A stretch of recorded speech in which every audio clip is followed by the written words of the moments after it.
गोष्टी तुमच्या मनात काय आहेत, कारण मी त्या फेजमधून गेलेलो आहे. मी इथेही पुण्यातही अभ्यास केलेला आहे, मुंबईतही केलेला आहे स्पर्धा परीक्षेच्या तयारीसाठी. आणि मला जो आता आकडा सांगितला गेला की जवळजवळ 3 लाख विद्यार्थी एमपीएससी यूपीएससी या परीक्षेसाठी पुण्यामध्ये राहतात. खरोखरच हे खूप मोठी गोष्ट आहे. त्याचबरोबर ती काळजी करण्यासारखी सुद्धा गोष्ट आहे. कारण मला आठवतं की सर्वसाधारणपणे मी ज्यावेळेस यूपीएससीची तयारी करत होतो त्यावेळेस 300च्या आसपास काहीतरी सीट्स असायच्या. बाहेर काही अजून विद्यार्थी असतील तर इथं बसू शकतात स्टेजवरती, काही अडचण नाही. इथं जागा असायच्या 300, 350, 350 या रेंजमध्ये. आणि 3-3.5 लाख विद्यार्थी अप्लिकेशन करायचे यूपीएससीसाठी ऑल ओव्हर इंडियात. आता तेवढे जर विद्यार्थी फक्त पुण्यामध्ये तयारी करत असतील तर ही खरोखरच एक चिंतेची बाब आहे. दुसऱ्या बाजूला स्पर्धा परीक्षेची तयारी करतात ही चांगली गोष्ट आहे, परंतु त्याचबरोबर आपल्याला ज्या स्पर्धा परीक्षा अवेलेबल आहेत, ज्या पोस्ट अवेलेबल आहेत, मग त्या स्टेट लेवलच्या असतील, सेंट्रलच्या असतील, ऑल इंडिया सर्व्हिसेस असतील किंवा कोणतेही असतील, त्या अवेलेबिलिटीच्या प्रपोर्शनमध्ये जर आपण विचार केला तर एका पोस्टसाठी 1000, 2000, 5000 पण ही लाखामध्ये जर प्रपोर्शन जात असेल तर निश्चितच इथं विचार करण्यासारखी वेळ आपल्यावरती आली आहे असं मला वाटतं. याचा अर्थ तुम्ही स्पर्धा परीक्षा करू नये असा बिलकुल नाही. स्पर्धा परीक्षा निश्चित आपण तयारी केली पाहिजे, त्याच्यामध्ये यशस्वी झालं पाहिजे. त्यासाठी काय काय गोष्टी केल्या पाहिजेत, आपण कुठं चुकत असतो, त्या गोष्टी आपल्याला चांगल्या पॉझिटिव्ह पद्धतीनं कमी वेळेत चांगल्या कशा करता येईल याच्यावरती आपण विचार केला पाहिजे आणि त्या दृष्टीने पुढे गेलं पाहिजे. मला वाटतं संधीवर बोलण्याच्या अगोदर मी पहिले चॅलेंजेसवरती बोलेल आणि मग आपण संधी कशा आहेत आणि त्या चॅलेंजेसवरती मात करून आपण ज्या संधी भेटतील त्याच्यातून पुढे कसं जायचं याच्यावरती विचार करू. आता ज्यावेळेस आपण स्पर्धा परीक्षा हा विचार करतो तर सर्वसाधारणपणे 2 शब्द इथं दिसतात, स्पर्धा आणि परीक्षा. स्पर्धा आपण 2 मिनिटासाठी बाजूला ठेवूया. परीक्षा ही आपण आपल्या शैक्षणिक व्यवस्थेमध्ये सर्वसाधारणपणे 4थी पासून तरी देत असतो नेहमी, दरवर्षी अॅन्युअल एक्झाम असेल, टेस्ट असतील, सेमिस्टर सिस्टम असेल, ज्या कोणत्या असेल, 4थी पासून आपली काही पहिली बोर्डाची परीक्षा म्हणून आपण करत असतो. आता काही त्याच्यात थोडंफार चेंजेस झाले, आता 5वीला ते बोर्ड आपण कमी करण्याचा प्रयत्न करतो, पण परीक्षा मात्र आपण तेव्हापासून देत असतो. किंवा शालेय जीवनामध्ये, कॉलेज जीवनामध्ये अनेक स्पर्धा परीक्षा असतात. म्हणजे स्कॉलरशिपची माझ्या काळात होती, आता एनटीएची आहे, किंवा इंटरनॅशनल लेवलच्या ही स्पर्धा 5वी पासून होतात. मॅथमॅटिक्स असेल, ऑलिम्पियाड असेल, ह्या आपण घेत असतो. पण मला एक सांगा, आपल्यापैकी पिसा PISA हे किती जणांना माहिती आहे किंवा वाचलेलं आहे? त्यांनी हातोरे करावं. पिसा एनीबडी? एक किंवा 2 हात मला दिसत आहेत. आता पिसा ही बेसिकली इंटरनॅशनल लेवलला, बेसिकली स्वित्झर्लंड मधून सुरू झालेली किंवा युरोपियन कंट्रीज मधून, OECD कंट्रीज ज्या आहेत तिथून सुरू झालेली शालेय स्तरावरची ही स्टुडंट रँकिंग असते, जे एक परीक्षा घेतली जाते आणि त्याच्यामध्ये मॅथमॅटिक्स पर्टिक्युलरली हे घेतलं जातं. आणि त्याच्यावरती कोण सक्सेसफुल होतं तर सर्वसाधारणपणे इंडियामधून कोणीच नसतं. मॅक्सिमम स्टुडंट हे एक सिंगापूरचे असतात. आता चायनाच्या बऱ्यापैकी त्याच्यामध्ये ओढा वाढलेला आहे किंवा रँकिंग घेत आहे, की युरोपियन कंट्रीचे असतात. इंडियामधलं किंवा साऊथ एशियामधलं त्याच्यामध्ये विद्यार्थी आपल्याला दिसत नाही. याचा अर्थ असा आहे का की आपल्याकडं जे मॅथमॅटिक्स शिकवलं जातं किंवा विद्यार्थ्याची बुद्धिमत्ता अशी कमी आहे? नाही, त्याचा बिलकुल असा अर्थ नाहीये. परंतु त्या दृष्टिकोनातून त्या पेडगॉगी ज्याला म्हणतो की शिक्षणाचं, शिकवण्याचं जे शास्त्र आहे त्याला पेडगॉगी असं म्हणतात. आणि लर्निंग याच्यावरती आपलं पाहिजे तसं त्या प्रमाणात कॉन्सन्ट्रेशन किंवा सायंटिफिक मेथडनी त्याच्यामध्ये इव्होल्युशन होताना दिसत नाहीये.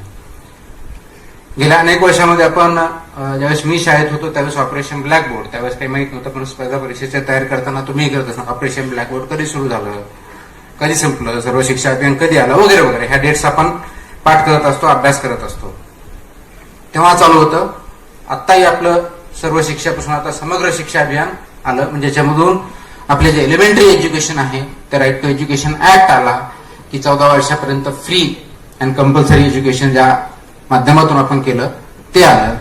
ह्या स्कीम्स गव्हर्नमेंट मार्फत राबवल्या जातात जेणेकरून सर्वांना शिक्षण देण्यात यावं, कमीत कमी एलिमेंटरी एज्युकेशन देण्यात यावं. त्याच्यावरती इकॉनॉमिक किंवा आर्थिक भार कोणताही पडू नये. तो गरीब असेल किंवा श्रीमंत असेल, गावातला असेल किंवा शहरातला असेल, वाड्यातला असेल किंवा ट्रायबल एरियातला असेल, सर्वांना ते शिक्षण भेटलं पाहिजे हा त्याच्या पाठिंब्याचा उद्देश आहे. आणि म्हणून अशा स्कीम्स तयार केल्या. त्याच्यातून सक्सेस पण झालं की आपल्या जवळजवळ आता 98-99% एनरोलमेंट असतं. पण 10वीला जाता जाता बघितलं त्याचा ड्रॉपआउट रेट खूप कमी असतो, पर्टिक्युलरली 8वी नंतर खूप मोठ्या प्रमाणात कमी होतं. मग आपण ग्रॅज्युएशन करतो. आपल्या माहितीस्तव जर आकडेवारी जगाची बघितली तर ग्रॅज्युएशन करण्याचं प्रमाण सर्वात जास्त कुठं असेल? एनिबडी? मला आवाज येत नाही.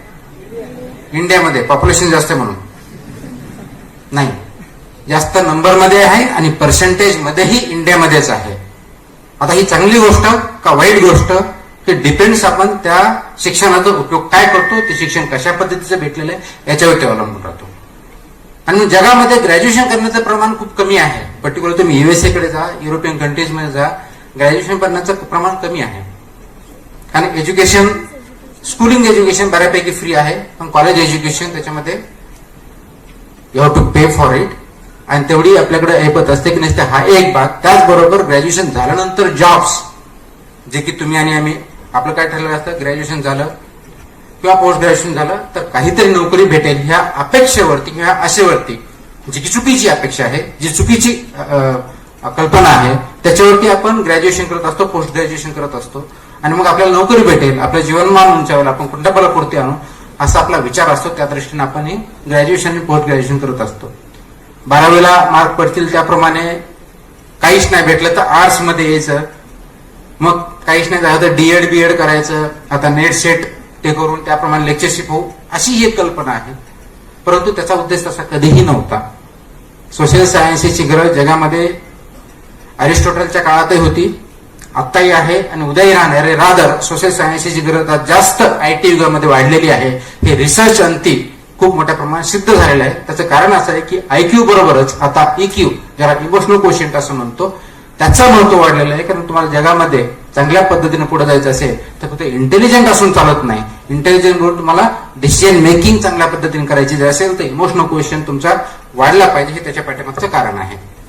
आता याचा सरासर जर विचार केला, हे बॅकग्राऊंड का सांगितलं मी, कारण आपण जनरली ज्या पद्धतीनं आपल्या करिअरकडे बघण्याचा दृष्टिकोन असतो तो कुठेतरी आपला इनकम्प्लीट इन्फॉर्मेशनवरती, इनकरेक्ट इन्फॉर्मेशनवरती, इनकम्प्लीट एफर्ट्सवरती अवलंबून असतो. आणि त्या दृष्टीने आपल्याला खूप वेळ लागतो किंवा बऱ्याच वेळेस आपल्याला 3 लाखापैकी मे बी 1% लोक स्पर्धा परीक्षेत सक्सेस होतील, नॉट मोर दॅन दॅट. कारण जागा तेवढ्या आहेत. तुम्ही सगळ्या स्पर्धा जरी बघितल्या तरी MPSC असेल, UPSC असेल, बँकिंग असेल, ज्या कोणत्या असतील, रेल्वेज असतील, ज्या कोणत्या असतील त्याच्यामध्ये.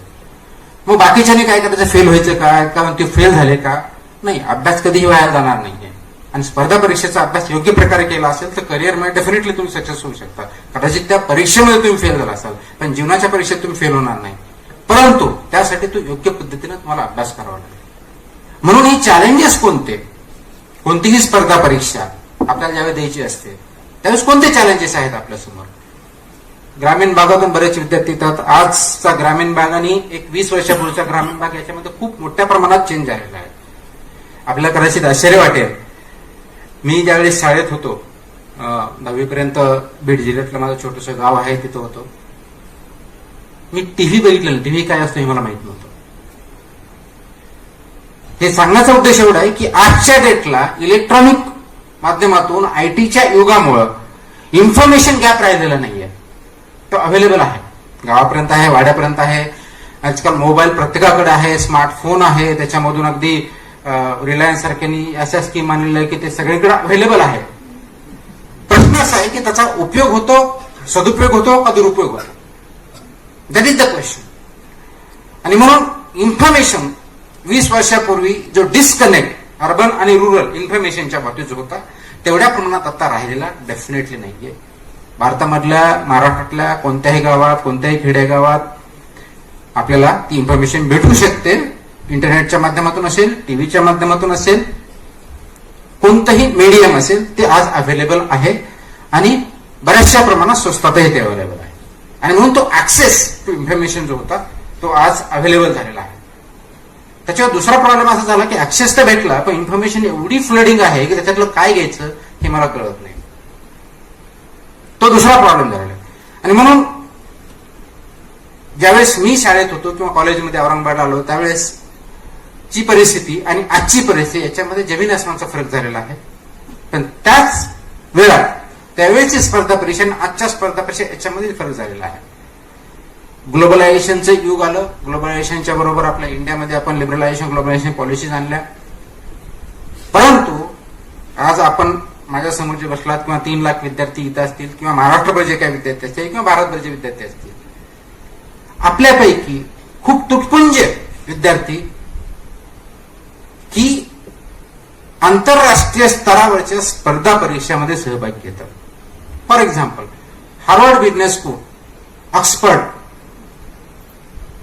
London school of economics, you name the world's best universities of the colleges, त्यासाठी किती जणांनी प्रयत्न केलेला आहे. ऑपॉर्च्युनिटी खूप आहे, नाही केलेला हे मला तर माहितीही नव्हतं ज्यावेळेस मी अभ्यास करत होतो. रादर आता मी ज्या मी सर्व्हिसमध्ये असतो त्यांना काही ऑपॉर्च्युनिटीज आहेत, त्यासाठी बरेच जण हार्वर्डसाठी जाऊन तिथे एक लिडरशिपचा कोर्स करायचा, कुठं पब्लिक पॉलिसीवरचा करायचा, असे कोर्सेस आता आपण किंवा पोस्ट ग्रॅज्युएट लेवलला इथून बीई होतात, इथून MBBS होतात, MS साठी युएसला जाण्याचं थोड्याफार प्रमाणात आज प्रमाण वाढलेलं आहे.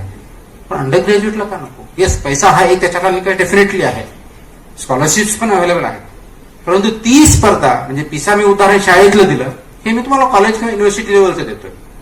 हे काय देतोय याचं कारण एकमेव असं आहे की स्पर्धा परीक्षा या नावाखाली ज्या संधी, आपला जो आजचा टॉपिक आहे संधी किती अवेलेबल आहेत, तर आपला बघण्याचा दृष्टिकोन हा खूप संकुचित झाला. स्पर्धा परीक्षा म्हणजे फक्त MPSC आणि UPSC एवढा पुरताच मर्यादित राहिलाय. मला असं वाटतं की तिथं पहिलं आपलं डोळे ओपन करून बघण्याची, वाचण्याची आणि ऐकण्याची तयारी झाली पाहिजे. आणि मला वाटतं तिथं विद्यापीठ किंवा कॉलेज याच्यामध्ये चांगली मदत करू शकतात. कारण काही नवीन ज्या शाळा आहेत त्या IB करायचं का 12वी नंतर मग बाहेर कसं जायचं, ग्रॅज्युएशन नंतर कसं जायचं यासाठी प्रयत्न करतायत.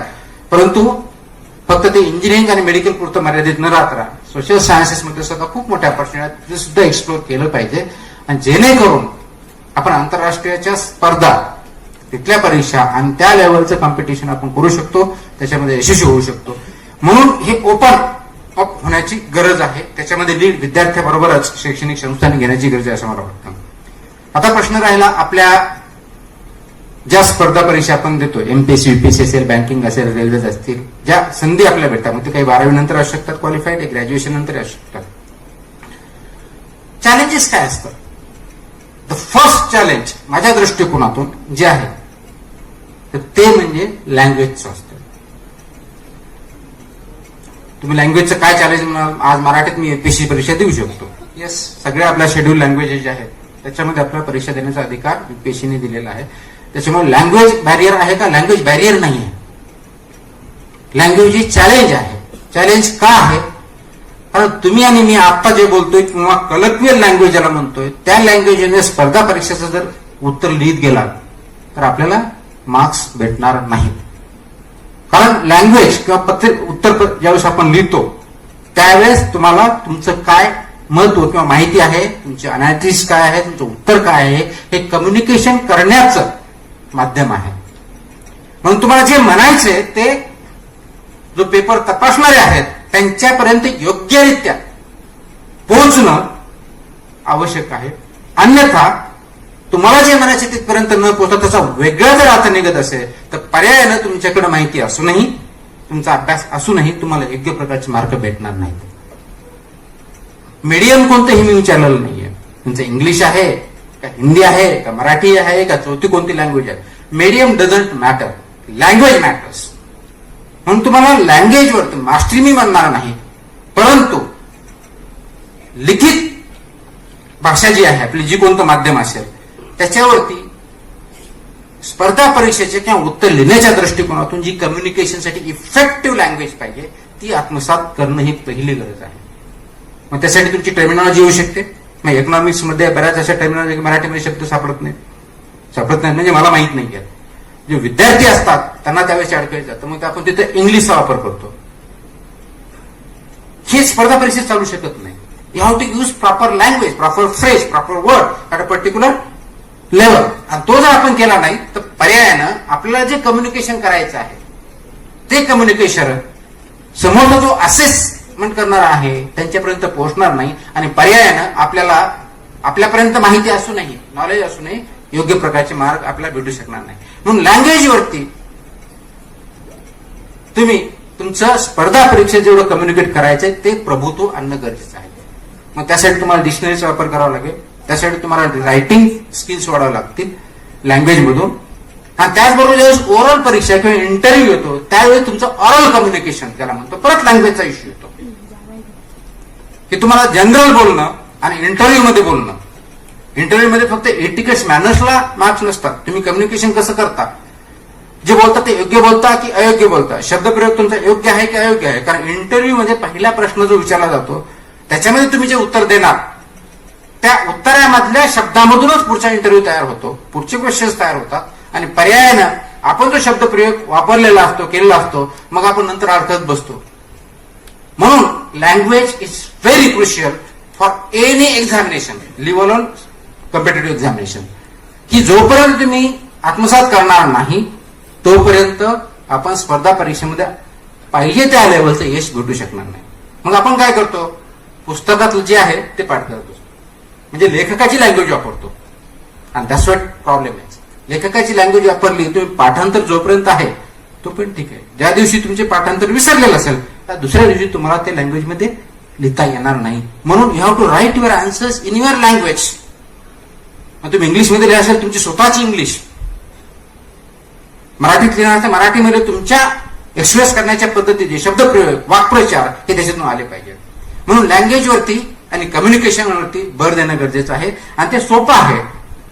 आपल्या कॉलेजमधल्या ज्या परीक्षा असतील, ज्या स्पर्धा असतील, ज्या तुमच्या वक्तृत्व स्पर्धा असतील, याच्यामध्ये उत्तर लिहिताना रादर आपल्या नोट्स काढत असेल तर नोट्स काढताना याचा विचार करणं गरजेचं आहे. हे जे वाक्य लिहिले हे दुसऱ्या प्रकारे मला करता येतं का? मी जे 10 वाक्य लिहिले ते मला माझ्या लँग्वेजमध्ये चांगल्या प्रकारची लँग्वेज वापरली तर मी 3 वाक्यामध्ये करू शकतो का, हे महत्वाचं आहे. कदाचित मी जे बोलतोय त्याचा तुम्हाला अर्थ कळत नसेल ते उदाहरण देऊन सांगतो. युपीएससी मध्ये किंवा ऑल इंडिया सर्व्हिस आपण सिव्हिल सर्व्हिसेस म्हणतो त्याच्यामध्ये 2 मार्कापासून माझ्यामध्ये 60 मार्कापर्यंत प्रश्न असतात. 2 मार्काचा प्रश्न असतो आणि 60 मार्काचा प्रश्न असतो. 2 मार्कासाठी महात्मा गांधी म्हणून प्रश्न असतो आणि 60 मार्काचा कमेंट ऑन महात्मा गांधी म्हणून प्रश्न असतो. दोन्ही ठिकाणी प्रश्न असतो. आता 2 मार्कामध्ये तुमची वर्ड लिमिट जी असते ते 20 शब्दाची असते आणि 60 मार्कामध्ये सर्वसाधारणपणे 600 शब्दामध्ये तुम्हाला लिहायचं असते. आता महात्मा गांधीला 20 शब्दामध्ये 2 मार्कासाठी लिहायचं म्हटल्यानंतर तुम्हाला काय पाहिजे, मी काय लिहिणार? कोणताही विद्यार्थी आपण अगदी 4थी 5वीतला जरी घेतला तरी महात्मा गांधी बद्दल बेसिक तर माहिती आहे. त्याचा जन्म कधी झाला, काय केलं, फ्रीडम स्ट्रगल मध्ये काय केलं वगैरे वगैरे. हे 20 शब्दामध्ये तुम्हाला नेमकं लिहायचं. आणि that is where we go wrong. Mahatma Gandhi सगळं माहिती आहे, ग्रीन रेव्होल्युशन सगळं माहिती आहे, IT इन्फॉर्मेशन टेक्नॉलॉजी 2 मार्क 20 शब्द. काय लिहिणार? नेटवरती लिहिणार, गुगलवरती लिहिणार, नेटफ्लिक्सवरती लिहिणार, कशावरती लिहिणार, कशावरती? आणि ते 20 शब्द, please mind it, you cannot cross. The moment you cross you are gone. किती महत्व त्यावेळेस कळतं की नाही, माझी लँग्वेज जर व्यवस्थित असेल तर हे कदाचित 600 शब्द जे लिहायचेत मला ते मला 20 शब्दामध्ये लिहिता आला असतं. That's where effective language, effective communication महत्वाचं आहे. मी तुम्हाला जर आता विचारलं तर तुमच्याकडून काय उत्तर येणार मला माहिती आहे आणि वेळ कमी असल्यामुळे त्याच्याने जाणार नाही. पण काय लिहिणार? महात्मा गांधी भारताचे पितामह, इंडियन फ्रीडम स्ट्रगलचे मॅस मुवमेंट आणल्या, त्यांचा जन्म इथं झाला, इथं मृत्यू झाला. तुमचे ऑलरेडी 20 शब्द कधी संपलेले आहेत. That is not going to be answer. त्यांनी कॉन्ट्रीब्युशन काय केलं हे तुम्हाला 20 शब्दात नेमकं लिहिता पाहिजे. तोच प्रश्न ज्यावेळेस 60 मार्काचा असतो 600 शब्दाला, त्यावेळेस त्यांनी कॉन्ट्रीब्युशन काय केलं ते सुद्धा 60, कारण महात्मा गांधी होती 600 शब्द लिहिणं. कुणाला जर येत नसेल तर प्रॉब्लेम आहे, कुणाला भरपूर येत असेल तरी प्रॉब्लेम आहे, कारण लँग्वेज मॅटर्स. सेम गोष्टी इंटरव्ह्यू ज्यावेळेस येतो, ज्यावेळेस तुम्हाला इंटरव्ह्यू द्यायचा असतो, त्यावेळेस तुमचा कशाच्या आधारे इंटरव्ह्यू घेतला जातो, म्हणजे जो फॉर्म भरलेला असतो, म्हणजे ऍप्लिकेशन असतं, त्यामध्ये तुम्ही जे काय लिहिले असे शब्दप्रयोग, तुमच्या नावापासून, गावापासून, क्वालिफिकेशन पासून, हॉबीपर्यंत जे काही शब्दप्रयोग लिहिलेले असतात त्याच्यावरतून क्वेश्चन निर्माण केले जातात, क्वेश्चन केले जातात आणि त्याच्यावरती तुमचे आन्सर्स असतात. आता सर्वसाधारणपणे बऱ्याच वेळेस असं होतं की ज्यावेळेस इंटरव्ह्यू जातो, tell me about yourself, तुमच्याविषयी सांगा. बऱ्याच वेळेस असा प्रश्न येतो, मी सुद्धा केलेला आहे, तुमच्याविषयी सांगा. काय सांगणार तुम्ही? एनीबडी? मी तुम्हाला स्टार्टिंगलाच म्हटलं होतं, इंटरॅक्टिव्ह सेक्शन झालं तर फायदा आहे. मला हात वरी करून सांगा. तुम्हाला असं विचारलं कोणी इंटरव्ह्यू की टेल अबाउट युअर सेल्फ, तुमच्याविषयी सांगा, तर तुम्ही काय उत्तर देणार? असं गृहीत धरा की मी तुमचा आता इंटरव्ह्यू घेतोय आणि हे पॅनल बसलेलं आहे, तर त्यावेळेस तुम्ही काय उत्तर देणार हे मला सांगा. एनीबडी? Yes please.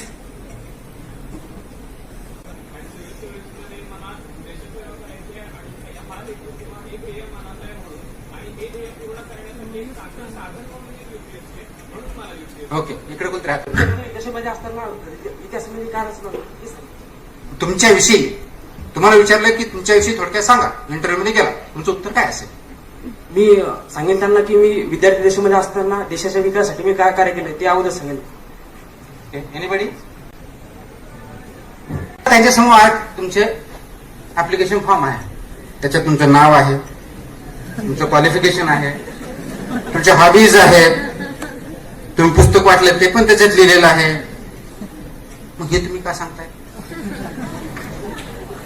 0. लँग्वेज आपण नंतर येऊ, पण तुम्ही उत्तर काय दिलंय? असं नाही की तो सिंपल प्रश्न, तुमच्याविषयी माहिती विचारली, माझ्याविषयी मी काहीच बोललो नाही, तुम्ही स्वतःबद्दल 2 मिनिटं बोला, एवढंच विचारलेलं आहे. आपण काय सांगतो, मी हे आहे, हे आहे. ऍप्लिकेशन दिलंय, प्रिलिमचं दिलंय, मेन्सचं दिलंय, भरपूर दिलंय.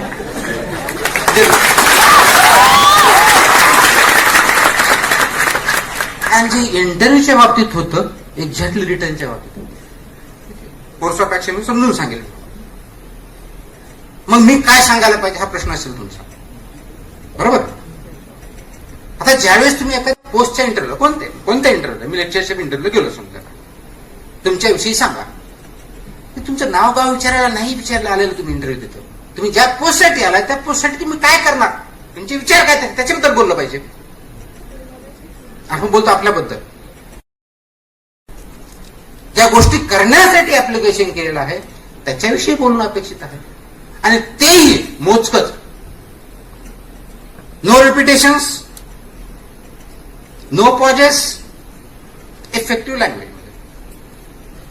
मग पहिले एक जण म्हटलं की देश सेवा करायला मी मला या सर्व्हिसमध्ये जायचं आहे, हे सर्वांचं स्टँडर्ड उत्तर असतं. माझंही कधी काही होतं, त्याच्यात चुकीचं काही नाही आहे. पण खरोखर हा प्रश्न विचारतात, हा देश सेवा करण्यासाठी आपण चाललेलो आहोत का? खरोखरचा मनापासूनचा प्रश्न. ज्यावेळेस मी एमपीएससी करायचं ठरलं त्यावेळेस मला विचारलं होतं, मला देश सेवा करायची आहे, आणि त्याला चुकीचं काय नाही, याच्यातून देशसेवा होते का नाही? बिलकुल होते, अब्सोल्युटली. म्हणजे लेक्चर पण करतात, ऑफिसर्स पण करतात, पदाधिकारी पण करतात, विद्यार्थी पण करतात, शेतकरी पण करतात, प्रत्येक स्वतःचं देशसेवा करतो. देशसेवा करणं म्हणजे काय? Contribution towards nation. म्हणजे इकॉनॉमीला हात लावत असेल, कुणी कल्चरल गोष्टी लावत असेल, वेगळे असतील. जर देशसेवा शब्द आला तर मी त्याच्यावरती प्रश्न विचारायला सुरुवात करणार, कोणत्या प्रकारची देशसेवा करणार सांगा. तो प्रश्न विचारला की बाबा मी हे करणार ते करणार, ज्या वेळेस त्यावेळेस आपल्याला हे माहित पाहिजे की पब्लिक सर्व्हिस आणि सोशल सर्व्हिस याच्यामधला फरक काय. Public service is paid service, जे की मी किंवा एक होतं पण त्याला पगार देतो, त्याच्या बदल्यात आपण सेवा देतो. Social service is voluntary service, त्याच्यामध्ये तुम्हाला पेमेंट करत नाहीये, म्हणजे ते काम करण्यासाठी तुम्हाला रिसोर्सेस असतील पण ते पर्टिक्युलर काम करण्यासाठी तुम्हाला कोणी पेमेंट करत नाही. That is a social service. माझ्यासारखं म्हणजे तुम्हाला देशसेवा करायची ना, तुम्ही सामाजिक क्षेत्रात जा, समाजसेवा करा, उत्तम संधी तुम्हाला आहे. हे तुमच्यासाठी प्लॅटफॉर्म नाही. मी असं उत्तर देऊ शकतो किंवा असं विचारू शकतो. याचंच उदाहरण ज्यावेळेस तुम्ही उत्तर लिहायला येतात, मी कम्युनिकेशन आणि स्पर्धा परीक्षा याच्यातला बोथ म्हणजे रिटर्न आणि इंटरव्ह्यू, मी प्रिलिम्स बद्दल कसं करायचं किंवा काय ते थोडक्यात मी सांगेल. म्हणजे अभ्यास कसा करायचा मी सांगेल. तो खूप मोठा भाग नाही आहे. अप्रोच कुठं चुकतोय हे मला महत्वाचं. आणि म्हणून ज्यावेळेस मी लेखी परीक्षा लिहित असतो, आता एमपीसीला माझ्यामध्ये ऑब्जेक्टिव्ह झाली आहे. मला वाटतं की तो डिसिजन माझ्या वैयक्तिक दृष्टिकोनातून तो योग्य नाही आहे, पण झाली आहे. युपीसीला अजूनही मेन्समध्ये तुमचे क्वेश्चन आन्सर्स असतात, ऑब्जेक्टिव्ह टाईप नाहीये. ज्यावेळेस मी उत्तर लिहितो त्यावेळेस नेमकं कसं लिहितो, काय लिहायला पाहिजे हे आम्हाला माहित नसतं. तुम्ही म्हणाल मी तर पोस्ट ग्रॅज्युएट किंवा मला गोल्ड मेडल आहे, युनिव्हर्सिटी 12वीत मी मेरिटला आहे आणि मला उत्तर लिहिता येत नाही, तुम्ही कसं काय सांगू शकता? बरोबर आहे. साहजिक उत्तर येईल किंवा मी परीक्षा पास झालो, जे की मी गोल्ड मेडल नसेल, पण मी दरवर्षी 50%, 60%, 35% पास झालो, याचा अर्थ मला उत्तर लिहिता येतं. हा एक चुकीचा भ्रम आपल्याकडे खूप मोठ्या प्रमाणात आहे. कारण उत्तर कशी लिहायची हे आपल्याला कुणी सांगितलेलंच नसतं. जास्तीत जास्त काय त्या नवनीत गाईड आहे की दुसरे कोणते असतात. अपेक्षित आमच्या काळात ते 12वीला अपेक्षित असायचे, 10वी 12वीला. आता काय मला माहित नाही आहे. Very good. आता ज्यावेळेस मी विचार करतो अपेक्षित का म्हणायचे, आता अर्थ कळाला की जे अपेक्षित एक्सपेक्टेड क्वेश्चन्स म्हणून त्याला अपेक्षित म्हणत असते आणि त्याचे उत्तर दिलेलं असतं. किंवा नवनीत आपल्याला वाचून किंवा शिक्षण थोडंफार सांगितलं तेवढं वाचून आपल्याला जे योग्य वाटतं तसं आपण उत्तर लिहिण्याचा प्रयत्न करतो. पण मुळामध्ये उत्तर हे स्ट्रक्चर असतं हे कधी माहितच नाही आपल्याला. उत्तर लिहिल्यामुळे तुम्ही काय म्हणणार, उत्तरात पहिला इंट्रोडक्शन असेल, दुसरा गाभा असेल, तिसरा कंक्लुजन असेल. हे general standard format of writing answers. हे रॉंग नाहीये पण इनकम्प्लीट आहे. म्हणून अनेक वेळेस असं होतं की आपले जे वर्गमित्र असतात, अशी चर्चा होते की त्याच्यामध्ये की मी 4 पुरवण्या लावल्या, यांनी 1 पण लावली नाही, पण मार्क मात्र त्याला जास्त पडले, म्हणजे काहीतरी प्रॉब्लेम. जोक्स आपण पण याच्यामध्ये जाऊन कधी विचार केला की त्याला कमी उत्तर लिहूनही मार्क जास्त का पडले आणि मी एवढं लिहूनही मला मार्क कमी का पडले, याचा कधी विचार केलाय का? Thought. And that's exactly the difference between the winners and the losers. One of the रायटिंगच्या स्किलच्या बाबतीत बोलतोय मी. One of the major reasons की मला माहिती किती आहे, काय नॉलेज किती आहे, ही तपासण्यासाठी स्पर्धा परीक्षा नसते. Please mind this very clearly. तुमचं नॉलेज तपासण्यासाठी युपीएससीची मेन्स परीक्षा किंवा एमपीएससीची मेन्स परीक्षा ही घेतली जात नाही, किंवा इंटरव्ह्यू तुमचं नॉलेज तपासण्यासाठी घेतला जात नाही. हे कृपया डोक्यात भरून घ्या अगोदर.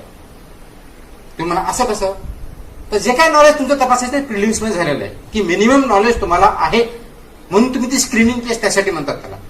ते स्क्रीनिंग टेस्ट तुम्ही पास झालात म्हणजे मिनिमम तुम्ही पुस्तक वाचलेले आहेत, मिनिमम अपेक्षित नॉलेज त्याच्यातलं आहे, त्या तुमच्या पर्टिक्युलर जो काय कट ऑफ येतो त्याच्यावरती आहात, म्हणून तुम्ही you are eligible for the exam after screening. तोपर्यंत तुम्ही एक्झामला एलिजिबल नाहीये, म्हणून तुमचं नॉलेज तपासलं जात नाही. प्लीज अंडरस्टँड करा. इंटरव्ह्यूला सुद्धा तुमचं नॉलेज तपासलं जात नाही, कोणतीही स्पर्धा परीक्षा सुद्धा, कोणतीही. आपण काय करतो अभ्यास करताना, माहिती गोळा करण्याचं, म्हणजे मी पण रानडे लायब्ररीला बसायचो, त्याच्यातला फरक एवढाच होता की मी फक्त अभ्यास करायचो, बाकीच्या गोष्टी नाही करायचो. काय केलं पाहिजे दिस इज क्वेश्चन. जोपर्यंत हे तुम्ही समजून घेणार नाही तोपर्यंत तुमचे एफर्ट्स वाया झाले. मी तुम्ही म्हणत नाही की तुम्ही एफर्ट्स करत नाही, तुम्ही भरपूर मेहनत करता, घोर मेहनत करता. That is the problem. Donkey work is of no use. ही ढोर मेहनत करणं थांबवा. ढोर मेहनत ही ढोरांनी करायची असते, माणसांनी नाही. हे जोपर्यंत तुम्ही समजून घेणार नाही तोपर्यंत स्पर्धा परीक्षेचं गमक तुम्हाला समजणार नाही. मग बऱ्याच वेळेस ऐकलं असेल जे यशस्वी असतात, म्हणजे आता सीएसआर वगैरे आहे का दुसरे कोणते, क्रॉनिकल मॅगझिन्स स्पर्धा परीक्षा कोणते येतात का नवीन कोणते आहेत. माझ्या काळात क्रॉनिकल्स भरपूर चालायचं, स्पर्धा सीएसआर चालायचं. ते इंटरव्ह्यू मध्ये बोलतात सगळं, मी वाचायचो. आणि मी बोललो इंटरव्ह्यू देताना, winners do things differently, not different things. Winners do things differently, not different things.